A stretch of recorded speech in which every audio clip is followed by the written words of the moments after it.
Welcome to Beyond the Corporate Ladder, thoughtful conversations on leadership, growth, and long-term perspective with your host, Stephen Lee Thomas. Each episode features thoughtful conversations with leaders and operators about growth, decision-making, and what it really looks like to build a meaningful life as your career evolves. All right, welcome back to the show, everyone. Today, my guest is Darren Tompkins, the CEO of Vader Ray. Like he said, just like Star Wars, but he'll explain a little bit more about that. And I'm going to let him introduce himself. We got to do some chatting before the show. Fascinating background and what he's doing to helping people. Darren, thank you so much for joining me today. Can you give the listeners a little bit of a background about who you are and what you do? Yeah, thanks for booking me, Stephen. My goal right now, because it's 110 degrees outside, is to stay indoors as much as possible. So podcasts are a good way to avoid the Houston sun. Nice. Yeah, yeah. Darren Tompkins. I'm from a small town called Salem, Virginia. It's tucked in Appalachia. Virginia Tech is about 30 miles away. It's about the only thing it's known for. Grew up very humble beginnings. Father was a chemist, mom was a social worker. And yeah, I used the army to get out of the situation and traveled the world, deployed, used the military benefits to get my degree from the University of South Carolina, and then got into the oil and gas space. And that was in 2005. Came here to Houston, was in and out a long time. It's a very tough industry to be in if you're not in the right sector. Me being on the IT and project management side, you people who don't know oil and gas, it really varies based on the cost of a barrel of crude per day of how well your job's going to go. So when the price is high, everybody's happy. Price is low, people get cut. And during all that time, I really got hit up, and I still do today. I literally posted a reel yesterday of getting hit up by really crappy recruiters.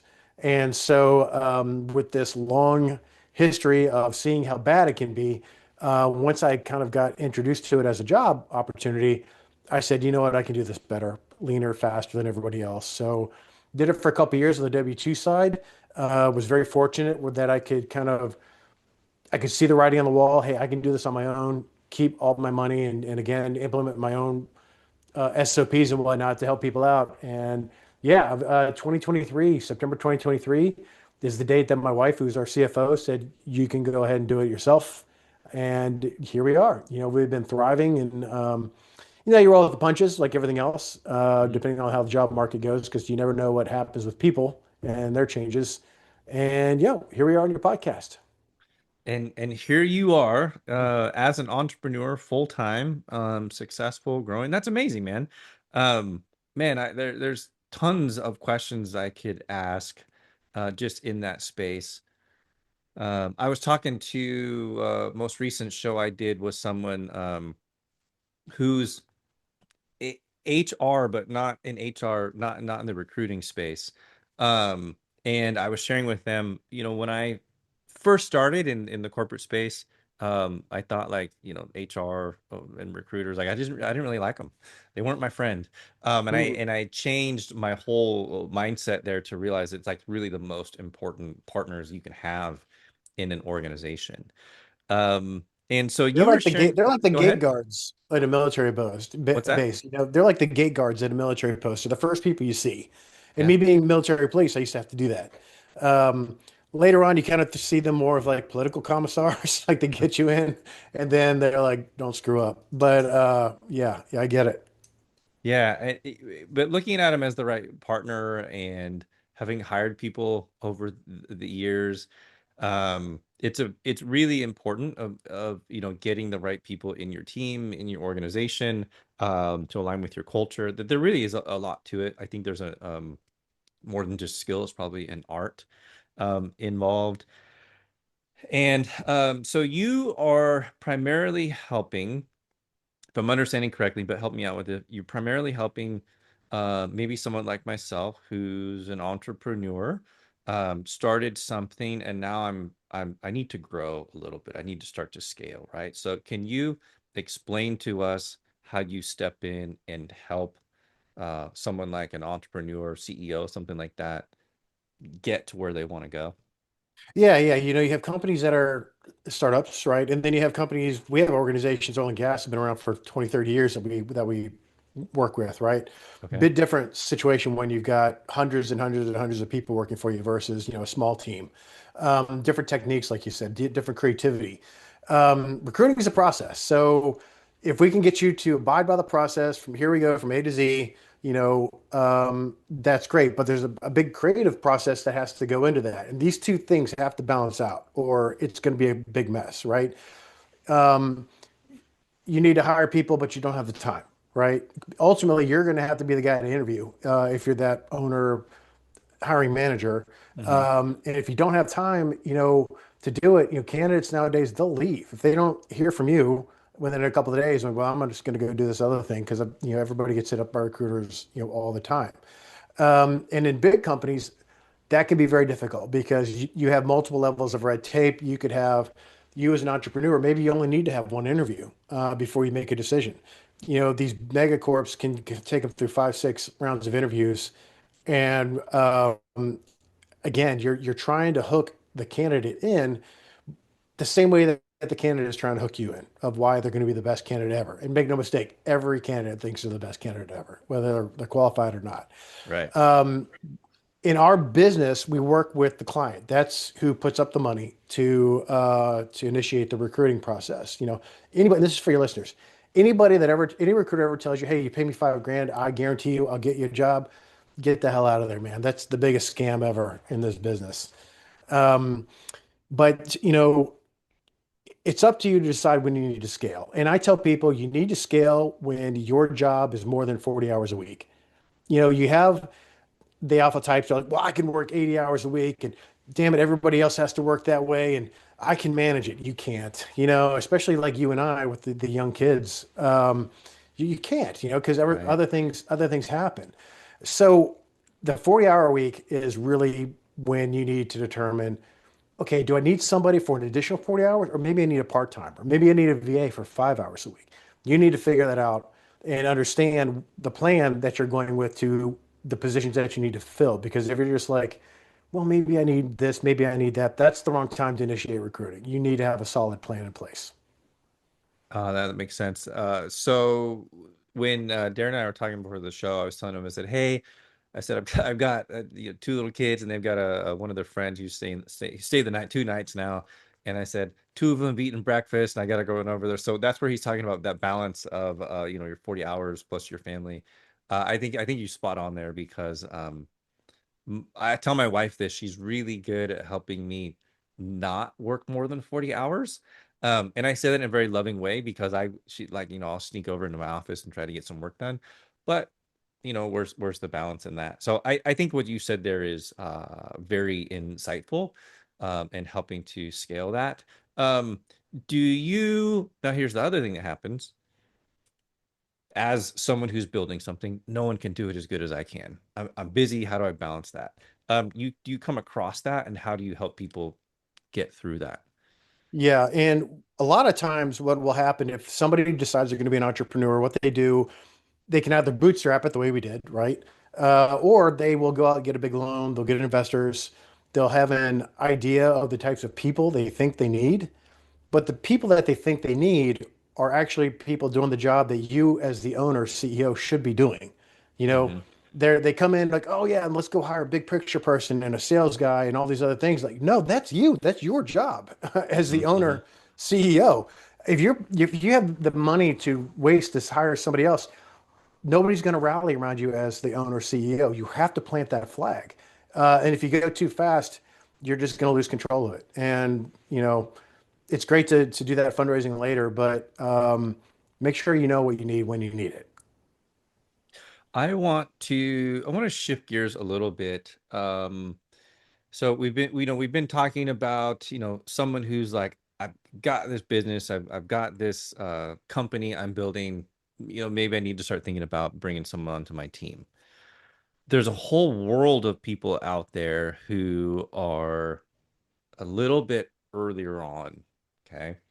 And so maybe they're working on, I'm in my W-2, I'm listening to this podcast right now. Man, I would love to um be that entrepreneur. Um, so I'll tell you, for me, how did I leave my W-2? I'll make a quick story out of it. I got a severance package. That's why I left my W-2. Literally what it was something that I wanted to do was leave my W-2. I knew that the writing was on the wall in the organization. I actually worked out a deal with my boss. He's like, "Hey, every now and then we gotta let people go. You want a severance package?" I was like, "Sign me That's up." gold So standard, man. That's your bank loan right there. Yeah. yeah, so Mhm. so it actually worked out well for me, but that's not always a great exit strategy, and it's a scary thing to do. But you had mentioned that you can help people strategize through that, maybe even do some coaching. So walk us through that process of someone who's entrepreneurial, wanting to do this, scared. How do you coach them through that process? What does your process look like? I start with a phrase that I think I coined at a mastermind, which is set the date and don't deviate. You will think of any reason to stay on in your W-2 when that is looming, right? Whether it's, well, it's not quite bonus season time, or maybe I can talk at a raise, and you know what? I'm just going to give it another year, maybe to bankroll some stuff. You'll stay in it. You'll never get out. Hmm. With me, I was happy, and I was actually in a great international company. I was doing everything I needed to do. The bonuses were good. My problem is I always hated working for other people. It didn't matter. And I still have guys from 15, 20 years ago I still can call on that were the great mentors, great managers. But there was something in the back of my head that said, I just got to do my own thing. It took me this long to do it. Set that date, don't deviate. Understand what it is you're trying to do and how you're going to do it. With me, in the recruiting world, in any kind of business development thing, you're expected to sell yourself in the company. I had clients that I'd been with for years that were like, when they heard that, hey, D's going to go off and do his thing, they're like, You're still going to we can still be your client, right? If you work for somebody, if you're working for yourself, absolutely." Hmm. So what we had done is, I'd done some part-time consulting. We'd formed the company. I was still working for somewhere else, and I was kind of able to side hustle it to a point where it's like, yeah, like I mentioned, the wife said September of 2023, whatever the date was. I think it was like September 8th. That's the date. Okay. Can you go and start making money from that date? Yes, I can. And so we had some cash in there, but it wasn't enough really to survive on. But we had used that time to set up all the SOPs, look at the hiring we need to do internally to find recruiters and admin or marketers, and then go from there. There's never a great time. Like anybody will tell you, it's never a great time to buy a house. It's never a great time to buy a car. It's never a great Uh, time to start your own business. But damn it, set it. Otherwise, you're never going to do it. And you can work out the details as you go along to kind of massage your vision and what you're trying to do. You know the deal. Everybody listening knows the deal. There's a billion recruiting companies out there. What's going to set us apart? It's the relationships we built along the way, prior to and when we launched, and that's how we're able to function the way we do today. Awesome. So you said something there, and I'm gonna like go back to this, Mhm. we're parents with kids. Um, there's never a great time to leave your W-2 and start your business. And so I remember people telling me there's never like the perfect moment to have kids. Like and or buy the house, but once you do it, you're like, oh, okay, like it's easier than I thought it would be. I'm gonna do another analogy here. I would say raising children is hands down hardest thing I've ever done. It's also extremely rewarding. Most time consuming. Yeah. Yes, very time Yeah. consuming. Mhm. But I'm also going to what's crazy about that is I strongly believe that for me, like raising children actually helps me be a better entrepreneur because I'm super committed to it. There's not every day is not easy. But it's very rewarding, and there was not like this magic moment of like, yep, today's the day.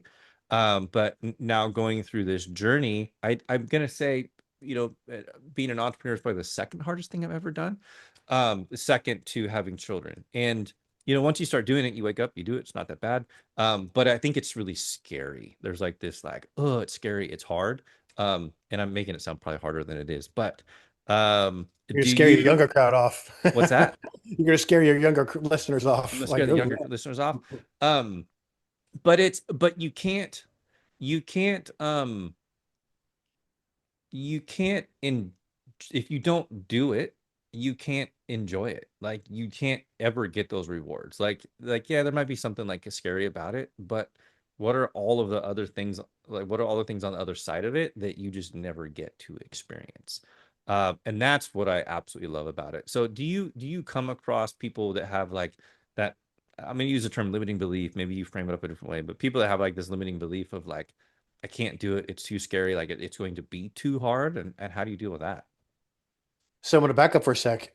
Yeah. Having kids increased my ability to project management and plan exponentially. Now, and we talked about rolling with the punches earlier. This is 100% true. This is the jury duty summons that I'm supposed to be at right now, uh, literally today. And when I woke up, or before I went to bed last night, it was like, oh crap, Josie's got an orthodontist appointment.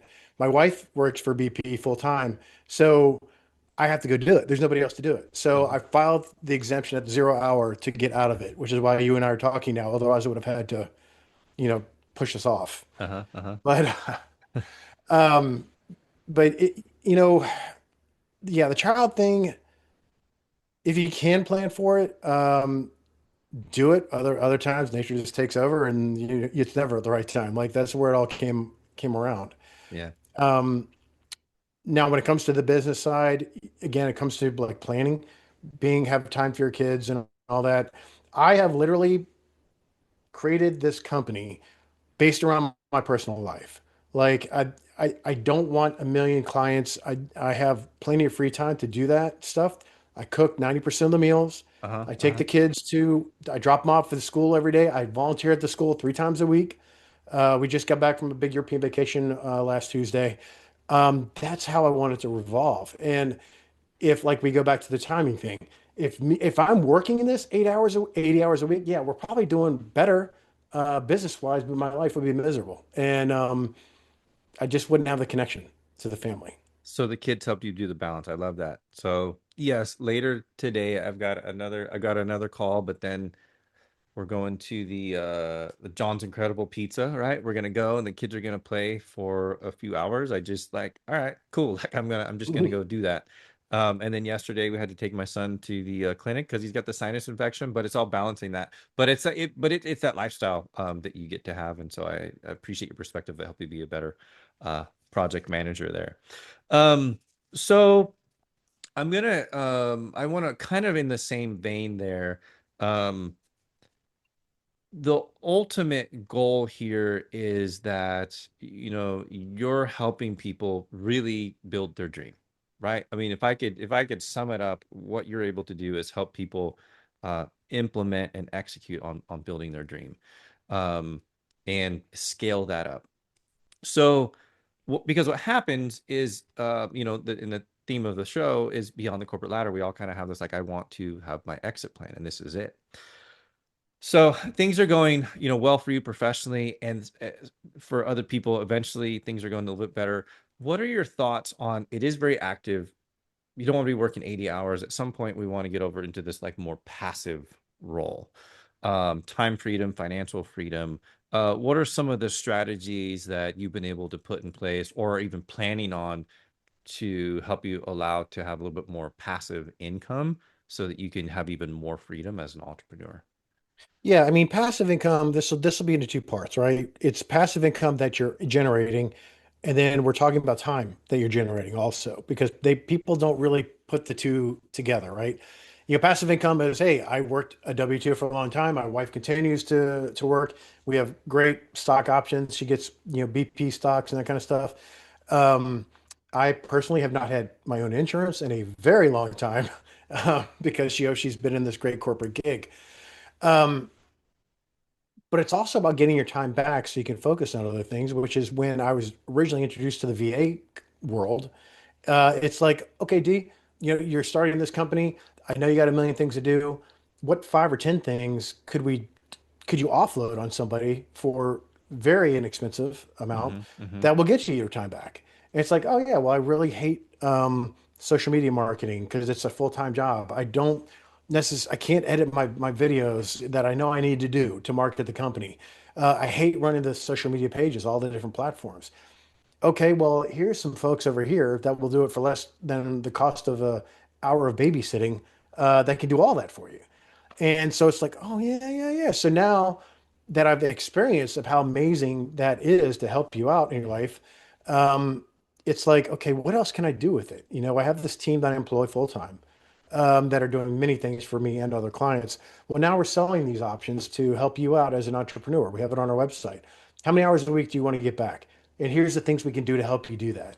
And then people sign up for a subscription service to make it happen. And that is what I think two things. It's not a lot of money. Remember, it's very low pay. Hmm. But for me, it's a good peace of mind to know that we're rolling in the right direction. The money that we're making off the VA services can pay for my full-time VA people, who can again offload more time for me to go do things like podcasts, to help them out. Um, that to me has been very rewarding. Um, and then giving me time to work on the stock plans and all that kind of stuff to help Hmm. build the passive income that way.